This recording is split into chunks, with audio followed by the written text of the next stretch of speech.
Hello, I'm Dr. Stevens, and I'm going to talk today about measuring multiple samples at the same time using measuring by difference.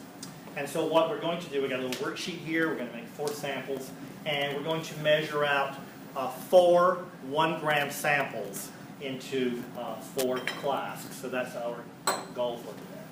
So what we're going to do first is we're going to use both the top loading balance and the analytical balance. And we're going to put our weighing bottle. Now when you use a weighing bottle, make sure it's clean and perfectly dry, because that will be a big problem.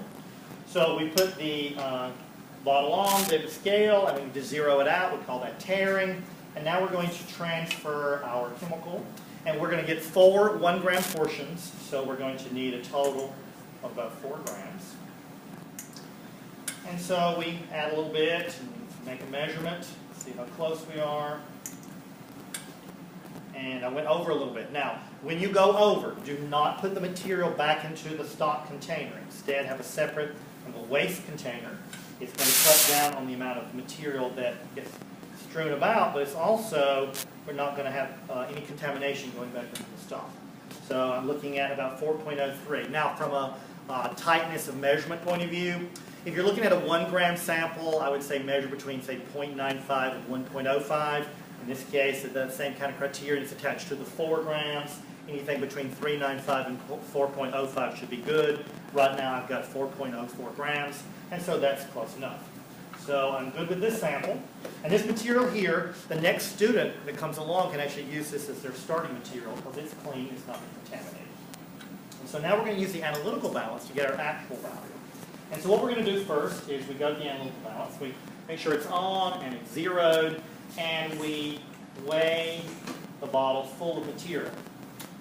Now, it can be a little finicky sometimes, so give it a moment, and if it still doesn't seem to be stable, tear it again, step back. Usually we can get out of this space bubble. It seems to be a little better. All right, so I got a nice steady reading there. And so I'm going to record the value of the full sample, which in this case is 24.2471. And now I want to remove a 1-gram sample. Now what I do for myself when I do this is I look at my original measurement, and in my head I subtract 1 from that. And so I'm going to go from 24 down to 23. And I like to be accurate to the same decimal point, and then if I have numbers beyond that, I will write them down. And that helps me personally to try to hit my target value. So right now I see that when I go to make my next set of measurements, I want to have the machine read 23.2 and then some additional digits. So I'm going to take my first container and I'm going to tap some powder out. I'm going to tap some powder out. Now this part can tend to be tedious. So I tap a little out and then I put it back on the scale and I see if I've hit my target. Now my target was 23.2 and I'm looking at 23.8. So I have not removed enough material yet. I'm going to continue going back and forth in this fashion until I hit my target. Now you want to be careful not to overshoot, because if you overshoot, you've got too much sample and it could affect the experiment downstream and you'd have to throw that one out and start over. So it's very important that you not overshoot, a little at a time until you get where you want to be. All right, 23.5, again, tedium, but chemistry requires patience, so I recommend each of you have that as a virtue. All right, now my reading is now 23.3. Oh, not quite there. See, even after the page, it should do it. All right, so now I hit my target value. My target was going to be 23.2 something. I'm looking at 23.2, and then the final 3 digits here are 933. So I'm going to record those numbers in my table, and when I subtract these 2 values, this gives me exactly the amount of material that's in my first sample. Right, now, I take this number, the end of the first weighing, becomes the first number of the second weighing. And my new target will now be 22.2 something. So I'm going to get a second container. Oops, I'm going to tap it out. Now you will notice that in this process I'm not using my scoop to transfer, and the reason for that happening is sometimes, especially in the winter, there can be a static electric charge on the mouth of the flask, and when you try to tap powders in, you will actually see them jump out of the container. And so your sample will not be accurate at all. So that's why we avoid that. So I find that the momentum of the tap can overcome any static electricity that I might have present. So 23.0 here. Again, I don't want to overshoot. I don't want to put too much. And I'm looking at 22.7, so I'm about halfway there.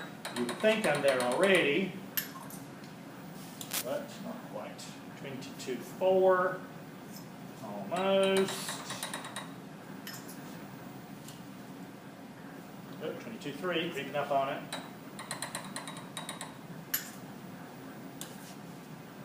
Ah, right. So my next sample, I hit my target 22.2, and the final digits in the scale are 981. Now, the question always comes up, how many digits do I write down?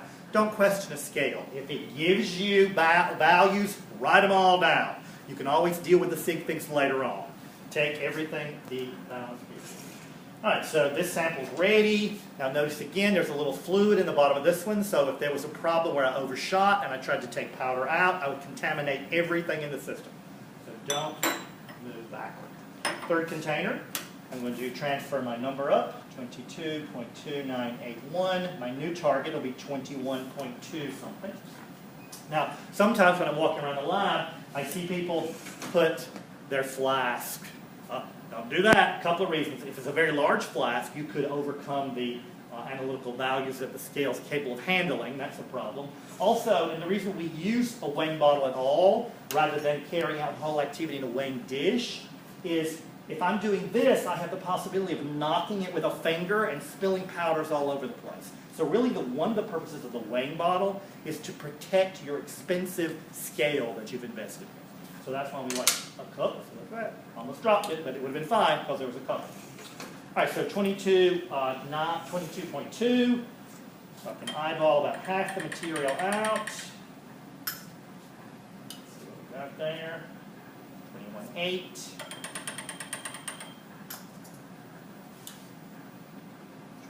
21.5.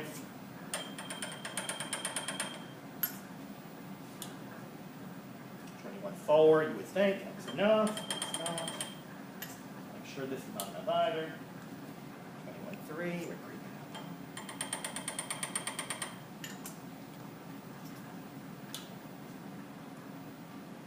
21.30, not yet. That should take us to where we want to be. And I see I have hit my target. So now I'm going to record my values. My last four numbers are 490. I'm going to transfer that to my fourth reading.